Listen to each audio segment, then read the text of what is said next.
नमो भगवते वासुदेवाय। दोस्तों, आप सभी को उत्पन्ना एकादशी की बहुत सारी शुभकामनाएं। आज की वीडियो में हम उत्पन्ना एकादशी के महत्व तथा इसके कथा को श्रवण करेंगे, जिसके बिना हमारी कथा अधूरी है।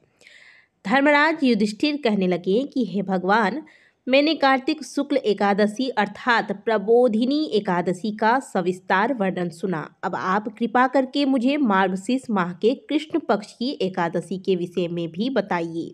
इस एकादशी का क्या नाम है तथा इसके व्रत का क्या विधान है, इसकी विधि क्या है, इसका व्रत करने से किस प्रकार के फल की प्राप्ति होती है, कृपया करके विधान पूर्वक कहिए। भगवान श्री कृष्ण बोले, मार्गशीर्ष माह के कृष्ण पक्ष में आने वाली इस एकादशी को उत्पन्ना एकादशी कहा जाता है।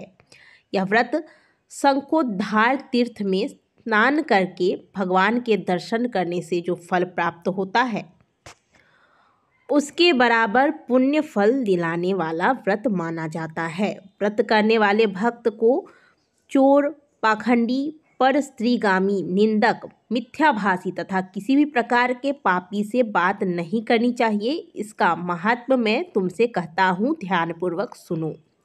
उत्पन्ना एकादशी व्रत कथा। युधिष्ठिर कहने लगे कि हे भगवान, आपने हजारों यज्ञ और लाखों गोदान को भी एकादशी व्रत के बराबर नहीं बताया, सो यह तिथि सब तिथियों में उत्तम कैसे हुई, यह बताइए। भगवान कहने लगे कि हे युधिष्ठिर, सतयुग में मूर नाम का एक दैत्य उत्पन्न हुआ। वह बड़ा बलवान और भयानक था। उस प्रचंड दैत्य ने इंद्र, आदित्य, वसु, वायु, अग्नि आदि सभी देवताओं को पराजित करके भगा दिया। तब इंद्र सहित सभी देवताओं ने भयभीत होकर भगवान शिव से सारा वृत्तांत कहा और बोले, हे कैलाशपति, मूर दैत्य से भयभीत होकर सब देवता मृत्यु लोक में फिर रहे हैं। तब भगवान शिव ने कहा, हे देवताओं, तीनों लोकों के स्वामी, भक्तों के दुखों का नाश करने वाले भगवान विष्णु की शरण में जाओ, वे ही तुम्हारे दुखों को दूर कर सकते हैं। शिव जी के ऐसे वचन सुनकर सभी देवता क्षीर सागर में पहुँचे। वहाँ भगवान को शयन करते देखकर हाथ जोड़कर उनकी स्तुति करने लगे कि हे देवताओं द्वारा स्तुति करने योग्य प्रभु, आपको बारंबार प्रणाम है। देवताओं की रक्षा करने वाले मधुसूदन, आपको नमस्कार है। आप हमारी रक्षा करें। दैत्यों से भयभीत होकर हम आपकी शरण में आए हैं। आप इस संसार के कर्ता, माता पिता, उत्पत्ति और पालन करता और संहार करने वाले हैं। सबको शांति प्रदान करने वाले हैं। आकाश और पाताल भी आप ही के हैं। सबके पितामह ब्रह्मा, सूर्य, चंद्र, अग्नि, सामग्री, होम, आहुति, मंत्र, तंत्र, जप, यजमान, यज्ञ, कर्म कर्ता, भोक्ता भी आप ही हैं। आप सर्वव्यापक हैं। आपके सिवा तीनों लोकों में चर तथा अचर कुछ भी नहीं है। हे भगवान, दैत्यों ने हमको जीत कर स्वर्ग से भ्रष्ट कर दिया है और हम सब देवता इधर उधर भागे भागे फिर रहे हैं। आप उन दैत्यों से हम सब की रक्षा करें। इंद्र के ऐसे वचन सुनकर भगवान विष्णु कहने लगे कि हे इंद्र, ऐसा मायावी दैत्य कौन है जिसने सब देवताओं को जीत लिया है? उसका नाम क्या है? उसमें कितना बल है और किसके आश्रय में है तथा उसका कहाँ स्थान है? यह सब मुझको कहो। भगवान के ऐसे वचन सुनकर इंद्र बोले, भगवान, प्राचीन समय में एक नारी जंग नामक राक्षस था।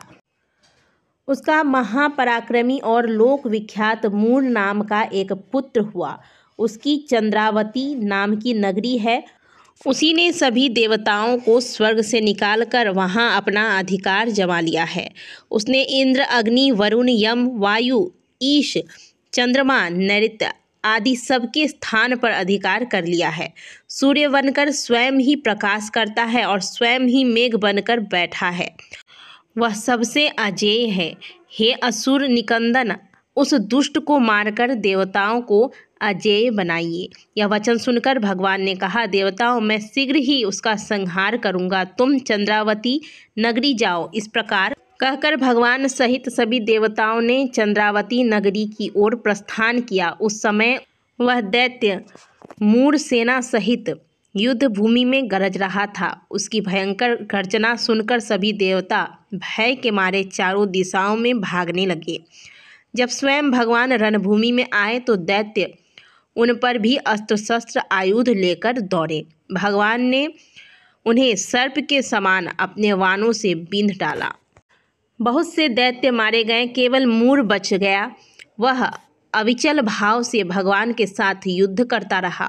भगवान जो भी तीक्ष्ण बाण चलाते वह उसके लिए पुष्प सिद्ध होता। उसका शरीर छिन्न भिन्न हो गया, किंतु वह लगातार युद्ध करता रहा। दोनों के बीच मल्ल युद्ध भी हुआ। 10,000 वर्ष तक उनका युद्ध चलता रहा, किंतु मूर नहीं हारा।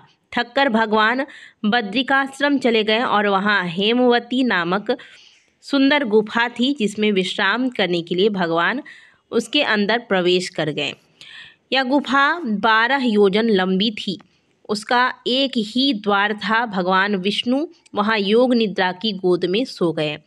मूर भी पीछे पीछे आ गया और भगवान को सोया देखकर मारने को उद्धत हुआ। तभी भगवान के शरीर से उज्ज्वल कांतिमय रूप वाली देवी प्रकट हुई।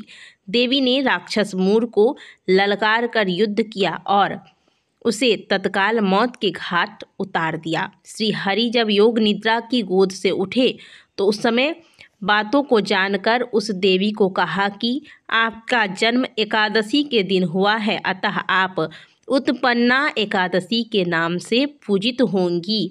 आपके भक्त वही होंगे जो मेरे भक्त हैं। इस प्रकार से उत्पन्ना एकादशी की कथा पूर्ण हुई। कथा श्रवण करने के पश्चात कथा का पूर्ण फल तभी प्राप्त होता है जब आप कथा सुनाने वाले को कुछ दक्षिणा देते हैं। तो दक्षिणा स्वरूप कमेंट बॉक्स में जय श्री हरि विष्णु अवश्य लिखिएगा और वीडियो को लाइक करना ना भूलिएगा। जय श्रीमन नारायण।